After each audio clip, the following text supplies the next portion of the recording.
Lucy Bennett and James Turner had been together for 2 years.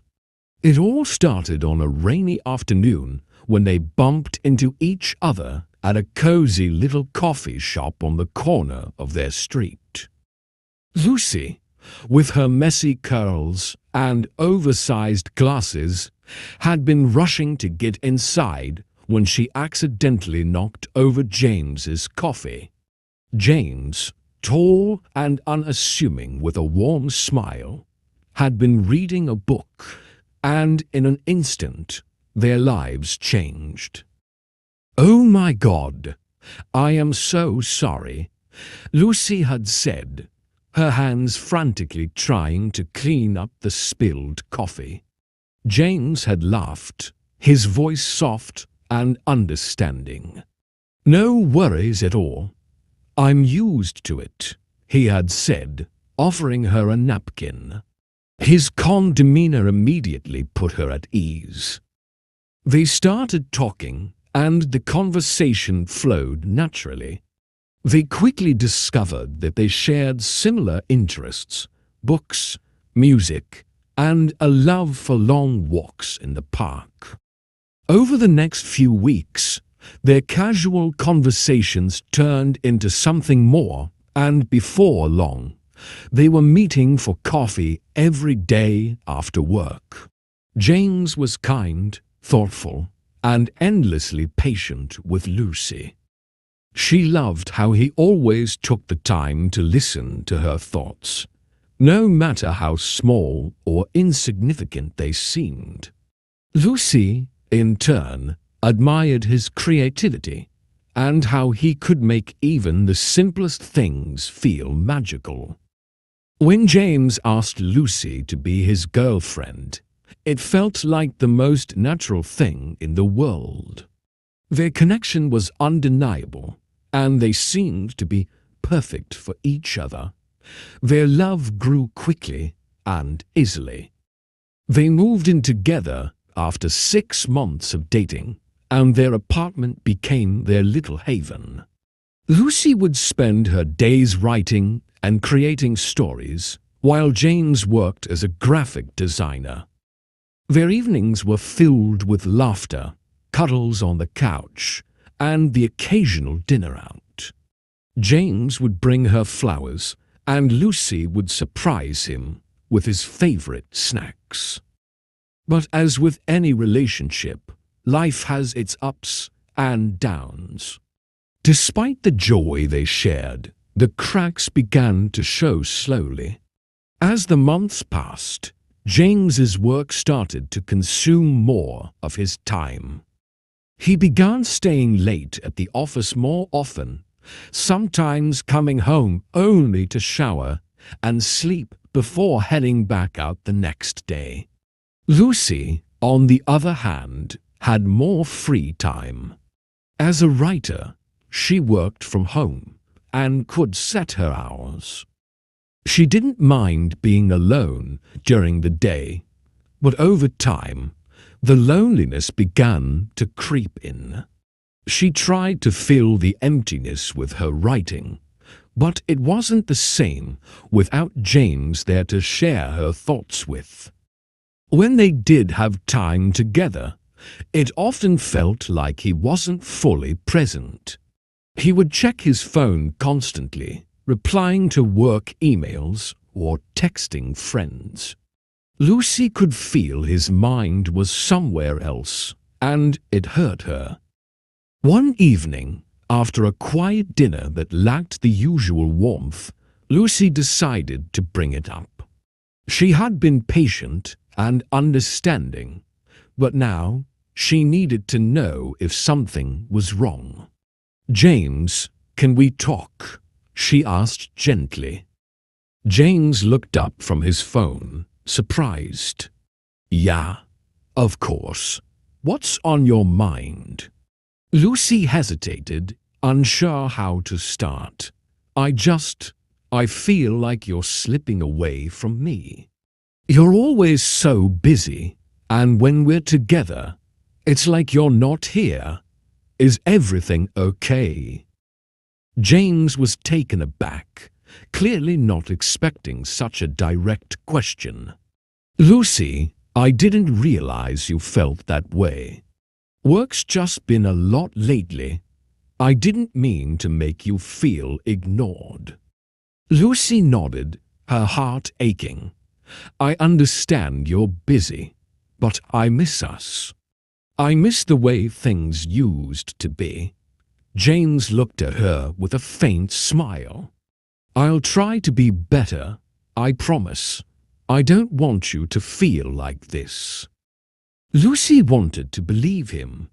She wanted to hold on to the hope that things would get better, but deep down, she had a growing sense that something was shifting, something she couldn't put her finger on. The weeks that followed were a mixture of hope and doubt. James made small efforts to spend time with Lucy, taking her out for dinner or spending an hour watching movies together. But his attentiveness was fleeting, and it wasn't long before she noticed that he was spending more and more time on his phone, even when they were supposed to be having a moment of connection. One evening, Lucy came home early after a walk to the bookstore. She was excited to tell James about the new book she had found, but as she opened the door to their apartment, she was met with an unexpected sight. James was sitting on the couch, scrolling through his phone, his face flushed with excitement. Clara's name flashed on the screen as she saw a text message pop up.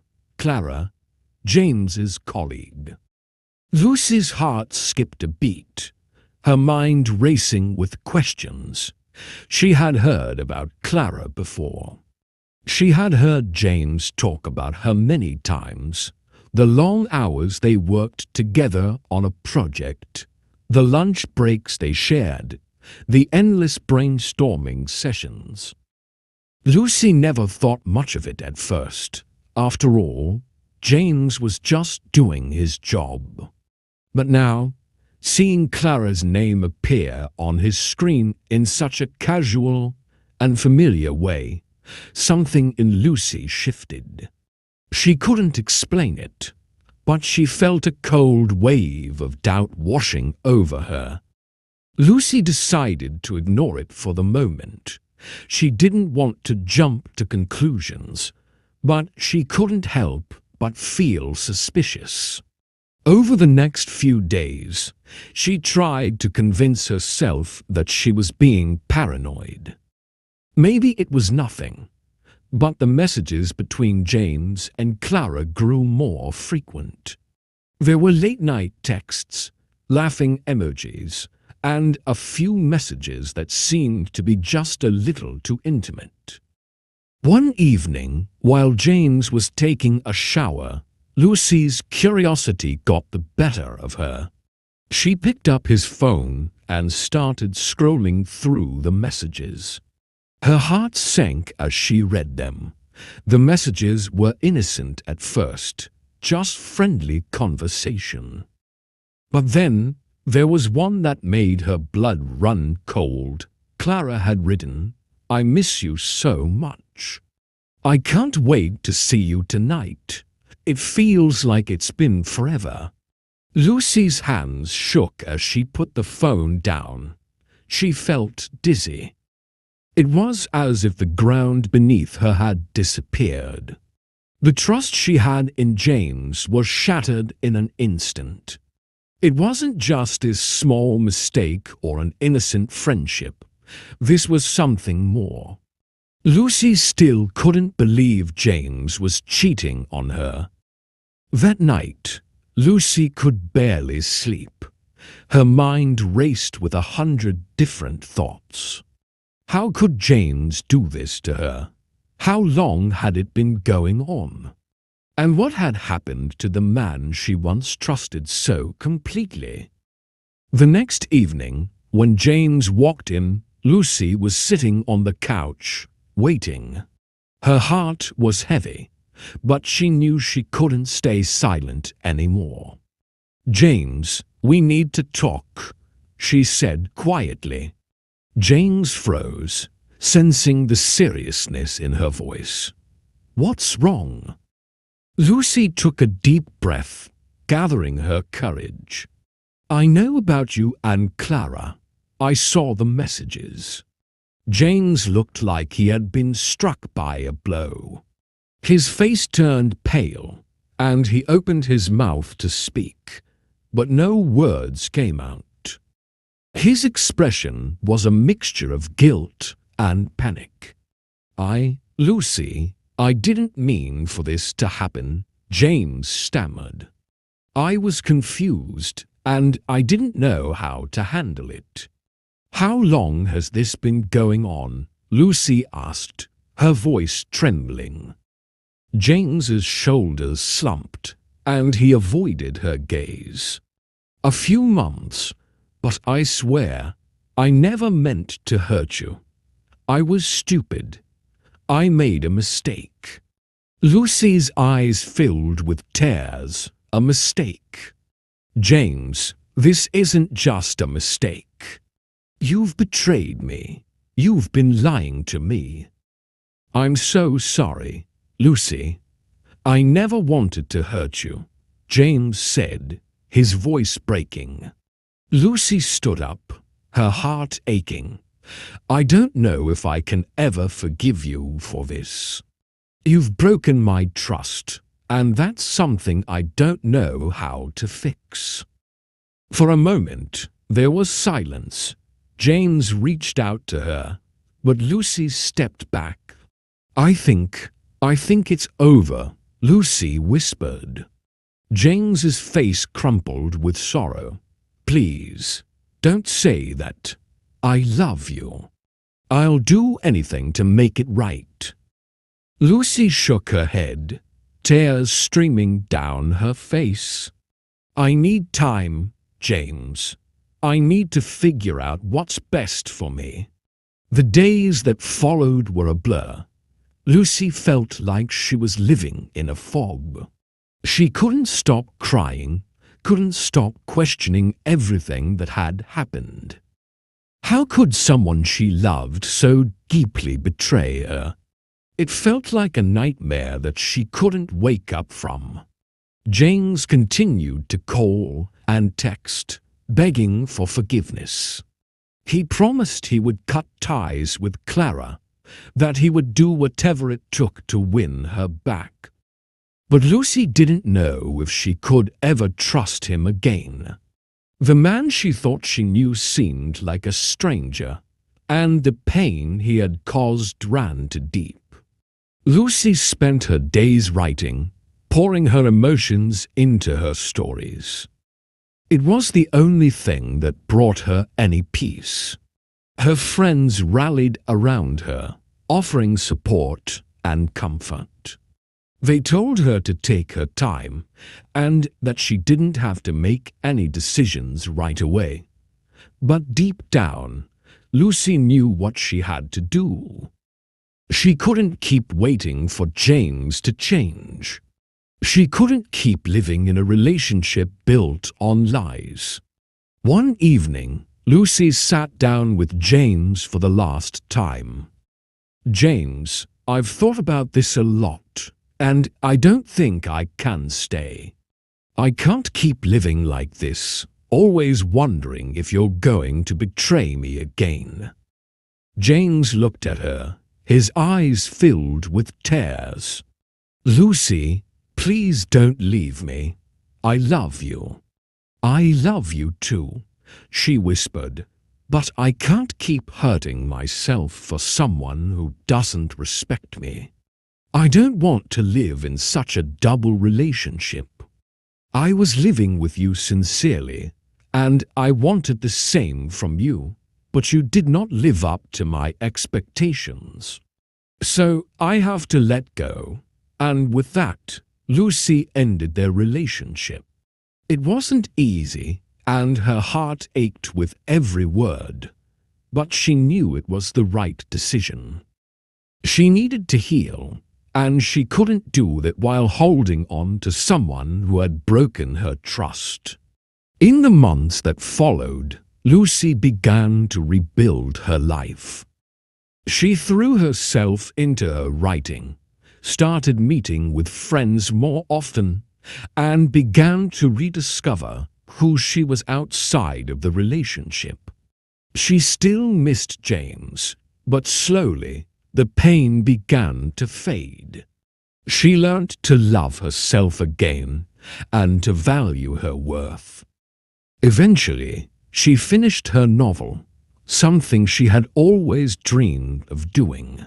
She sent it off to publishers, and to her surprise, one of them offered her a contract. Lucy's novel has been published and is now on the market. Unexpectedly, the novel immediately created a sensation. Lucy's novel was selling like crazy.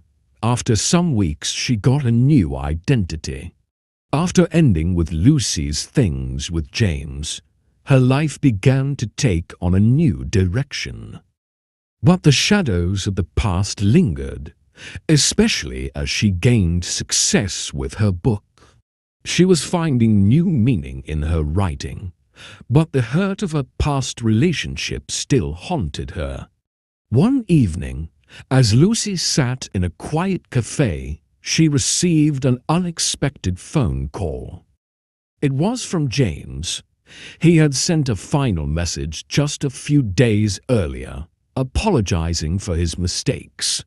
But now, he was calling. There was a desperation in his voice as he told her something that immediately changed everything. Lucy, I don't know how to tell you this. Clara, she's gone. Lucy froze. Her pulse quickened. What do you mean? Gone? James choked back a sob. She died in a car accident last night. She was on her way home from work. I didn't know who else to call. I never got to tell her how sorry I was. Lucy was taken aback. The news hit her like a cold wave. For a moment, she felt conflicted. Her mind was racing. James had betrayed her. But Clara's death felt like a weight on her soul. She struggled to process it all. I don't know how to feel right now, James, Lucy finally said, her voice trembling. I can't imagine what you're going through. But that doesn't change everything that happened between us. I can't just go back to how things were. James's voice cracked with emotion. I know I can never take back what I did. I'm so sorry, Lucy, but I need to fix something. I'm lost, and I don't know how to live with this guilt. The conversation left Lucy in a whirlpool of emotions. While she felt sympathy for James, she knew that their story had already ended long ago. But what she didn't know was that this tragic turn of events would lead to an even deeper betrayal. A few days later, as Lucy was sorting through her mail, she received an unexpected package. It was from James. Inside was a small, worn notebook, something he had kept for years. The cover read, Our Story. Curious, Lucy flipped through the pages. What she found sent a shiver down her spine. It was their entire relationship, chronicled in intimate detail. Every moment they had shared, the first coffee spill, their late-night talks, their trips to the park, their love. And in the last few pages, a shocking discovery. James had written a letter, dated just a week before the breakup. I never meant to hurt you. I tried to leave Clara, but I couldn't. I thought I could balance both lives. I thought I could keep you in the dark. But now that it's over with Clara, I realize how much I lost. You were always the one who truly loved me, but I was too selfish to see it before." Lucy felt the weight of the truth crush her chest. James had kept their love as a backup, unable to fully commit to her, even after everything they had been through. Her mind swirled with a terrible realization. Clara's death wasn't just a coincidence. It had become the ultimate turning point for James. The guilt of losing her seemed to have woken him up to the consequences of his actions. But now she saw clearly. His remorse was tied to losing control, to losing both women he had used to keep himself afloat. And that was his tragedy, too. In the aftermath of these revelations, Lucy continued to struggle with mixed emotions. But instead of giving in to the weight of these old wounds, she found an unlikely ally in her own heart. With time, Lucy realized that while the pain of betrayal would always be part of her story, it didn't define her. It was part of the hard lesson she had to learn. A few months later, when she met someone new, someone who appreciated her in ways James never could, Lucy felt a true sense of closure. But just as things were beginning to bloom again, another bombshell fell. James, spiraling from the guilt of his actions, took his own life. His death, though tragic, was a final, painful consequence of his inability to reconcile his past with his mistakes. He never found peace, even after losing Clara and finally realizing what he had thrown away with Lucy. It devastated Lucy. She couldn't escape the weight of his choices, nor could she undo the hurt he had caused her. But through this final tragedy, she found an unexpected sense of resolution. James's story, his rise and fall, was a reminder of the importance of facing the truth before it destroys everything. In the end, Lucy was able to let go of the past completely, not just for James, but for herself. She mourned him, yes, but she also understood that there was a part of her that could never return to the girl who loved him so blindly. She had to leave her former self behind, just as she had left James. With her novel now a bestseller, Lucy poured herself into her writing with renewed purpose. It became her catharsis, her escape, and her triumph.